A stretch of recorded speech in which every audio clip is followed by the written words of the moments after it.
everyone wants to know about that crazy powerful Yu-Gi-Oh deck that players are just sleeping on. And today, big dog, not only do I have that information, I also got some other important things that you need to know about. Whether if you're playing the deck or playing against the deck, this could very much decide who's the winner. Of course, big dog, as per usual, I hope that your day is going phenomenal. But if it isn't, don't let what happened at the beginning of your day ruin the rest of your day.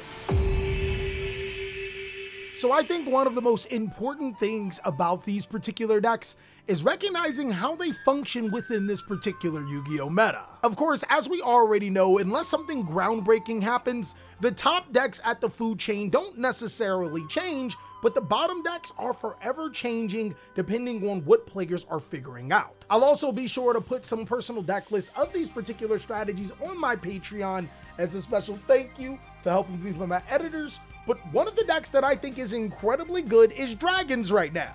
My guy, I promise you, I am not coping. They did get a lot better, and not a lot of players have paid attention to them. What we know about Dragons is that some of the biggest things that happened to them were the last few ban lists. First, limiting side frame gear Gamma was actually really big, and then the limitation of Bestial Magnamut in Chaos Space felt like the actual ban hammer falling down on our deck. I will admit though, if you play Dragons as long as me, then you've pretty much been playing the exact same deck for almost 4 years, so it's a little bit expected that we're going to have to change the playstyle up just a little bit, maybe just a lot of bit. What some of the best players have been doing is mixing these Horus and Bestial monsters with tuner monsters like Vision Resonator to not only be able to summon Bestial Disc Pattern to their side of the field really easy, but give them access to some of the Red Dragon Archfiend cards to win games really quick. My guy, it is the most beautiful thing ever. Black Atlas is back in action. I've noticed that more and more Yu-Gi-Oh players have been playing that particular strategy and having favorable results, just like how your boy's been having favorable results with Vanquish Soul. Look at us. They told us that our Yu-Gi-Oh deck needed all of the BS Yu-Gi-Oh cards to survive, but Vanquish Soul is here to vanquish souls. After playing this deck for 5 months and 1 month completely straight on both the TCG and Master Duel, I have to tell you, Vanquish Soul is a lot better than what people are giving it credit. What some really good players are starting to notice is that cards like There Can Be Only One and Dimension Shifter are powerful cards for the deck and can be used, but it's not the only reason why the deck is incredibly good. I would have to personally say Vanquish Soul Snow Devil is a completely different Yu-Gi-Oh card on an entirely different level. And it's mainly because not only does it solve so many of Vanquish Soul's original problems, it also gives you the potential to be able to wipe your opponent's board before they can make the board that they want to do. The burn damage too, it go crazy, my boy. Vanquish Soul to a skilled Yu-Gi-Oh player can actually go incredibly far. It's actually been secretly building a resume as one of the better, most slept on Yu-Gi-Oh decks. It's topped events almost every single month since its inception. And an important thing that I think people are starting to notice with the deck is that they're not trying to play cards for certain attributes. They're genuinely just playing the best cards available and then using the fact that Vanquish Soul can actually search into the attributes that it wants to be able to dominate the board. I would consider Vanquish Soul as one of the more powerful mid-range Yu-Gi-Oh decks, reminiscent of decks like Salamangreat. Reminiscent. And the reason why I laugh at that is because Salamangreat is actually still really, really good. So good that this is another one of those decks that players are having some secret success with. Salamangreat is probably best known for its usage of Ash Blossom and Joyous Spring.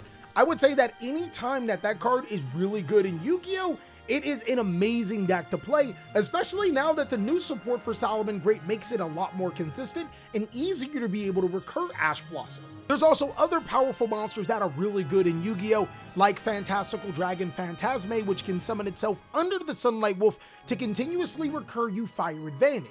But that's not exactly why Salamangreat is so good. There's actually 2 reasons. One of the most notorious problems with Salamangreat is playing against Nibiru the Primal Being, and that's a card that a lot of players are using right now. But guys, summoning the Rock is not cooking when you play against Salamangreat.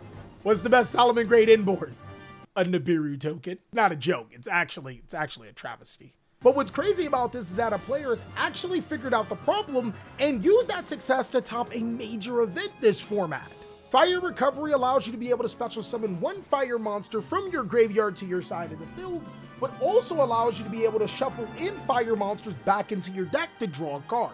This can be incredibly useful if you're trying to bring back Salamangreat Link monsters, because you know sometimes you're going to have those monsters in your graveyard you want back, but also incredibly important to be able to special summon that fire monster that your opponent may have just Nibiru to allow your Salamangreat cards to activate. My guy, I'm telling you, this deck is winning now. But another ridiculously sneaky thing about Salamangreats is actually Salamangreat Weasel being able to special summon monsters to your opponent's side of the field. My boy, you know exactly where this goes every single time. You giving your opponent monsters has never been a good thing, dating all the way back to Kaijus.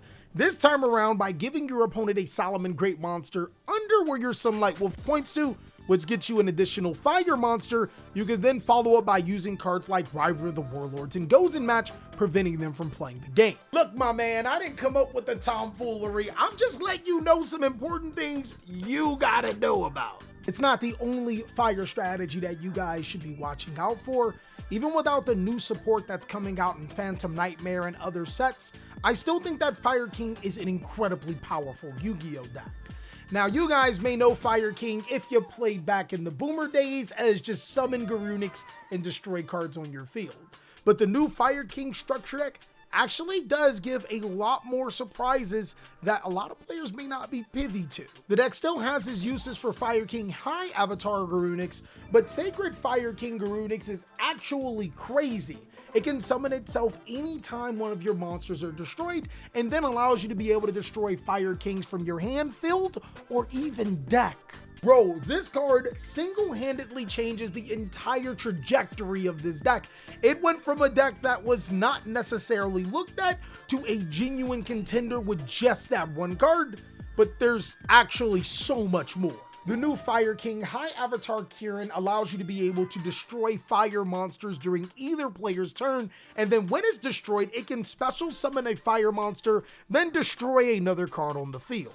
It's actually incredibly useful for being able to destroy your Fire King monsters to gain their effects, but also will trigger the effect of Sacred Fire King Garunix, allowing you to be able to summon 2 level 8 monsters to your side of the field, which does get a lot worse. Now, their new Exceed in Garunix of the Eternity allows you to destroy all other monsters on the field when it's Exceed summoned, which isn't necessarily really good when you look at it in a nutshell, but when you consider that Sanctuary of the Fire Kings not only gets you Fire King Islands to get your play started, it also allows you to Exceed summon on your opponent's turn. Hey bro, I could've sworn we were just talking about a Yu-Gi-Oh card that destroys on your opponent's turn being really good.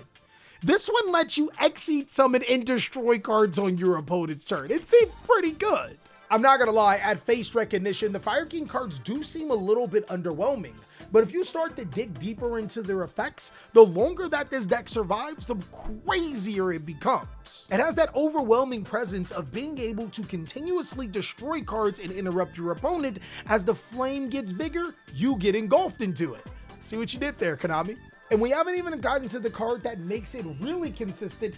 Legendary Fire King Ponix is not only a level 1 fire monster, meaning that your Diablo Star and Sinful Soil engines can special summon this card really easy. It actually fills another necessary gap, because oftentimes you don't want to destroy certain fire monsters.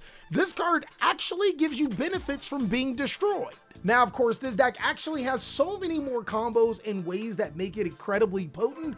I actually cannot wait to be able to unveil them in a later video. I gotta say, it's pretty ironic that Fire Formation Tenki actually did get a reprint and a rarity upgrade in Wild Survivors, because it's gonna be pretty important for this deck. And not only did Vanquish Soul become pretty decent out of Wild Survivors, there is another strategy that is getting a little bit more attention. It's crazy, is because it's almost like Wild Survivors is like doing more than surviving. I think a deck that a lot of players are secretly sleeping on is actually Dinos. Now, of course, big dog, this could be my copium take, so go ahead and let me know down below if I'm tripping or what other strategy that you think is incredibly powerful. But I think one of the biggest problems with Dinos were the cost of entry. Cards like Pot of Prosperity felt like must-play Yu-Gi-Oh cards, but because of the rarity collection set, the deck is a little bit more obtainable. Now, don't get me wrong, there are still kind of expensive cards like Ground Dino, but seeing that you don't have to shell out almost $300 for 3 staple Yu-Gi-Oh cards makes the deck a little bit more palatable. I think that Dino could be on the up and coming for a couple of reasons. One is that combo decks are literally it right now. My God, anytime combo decks are it right now, Dino is the combo killer. Dino is so good at killing combo decks for a couple of reasons. The first one being Miscellaneous Saris, which prevents them from being able to stop any of your dinosaur monsters' effects. The next one is Ultimate Conductor Tyranno, because typically if all else fails, this card can attack every single one of your opponent's monsters and send them to the graveyard. Plus, Dinos actually really did get some crazy good support. What I've been noticing, and I think is really important, is that a lot of Dino players have actually been dropping the scrap engine. They've been dropping that in favor of just being able to summon Evilsaur Dolka and making Evilsaur Lars. This can typically be done with 1 new 2 cards in your hand, meaning that you have 3 to 4 other cards to be able to stop your opponent or advance your combo. Plus, between both Evilsaur Dolka and Lars, that is 4 ways to stop your opponent. It's actually kind of nasty what Dinos can do going first and how easy it is to break a board going second. Now, to rein back my copium a little bit, consistency. Boy, ain't no way. Dinos is just as consistent as my mom paying rent back in my childhood, so you really gotta wait and see. Sometimes you got a house, sometimes it's made of bricks. Quite literally. And that's all that I have for some decks that players have been lapping with. I genuinely think that these are some decks that you can try out, and if you have any other decks, go ahead and let us know. Of course, big dog, you already know what it is. The only thing I need from you is your undying loyalty, and that means you're gonna go ahead and check out these videos and click on every ad so I can catch you on the next one.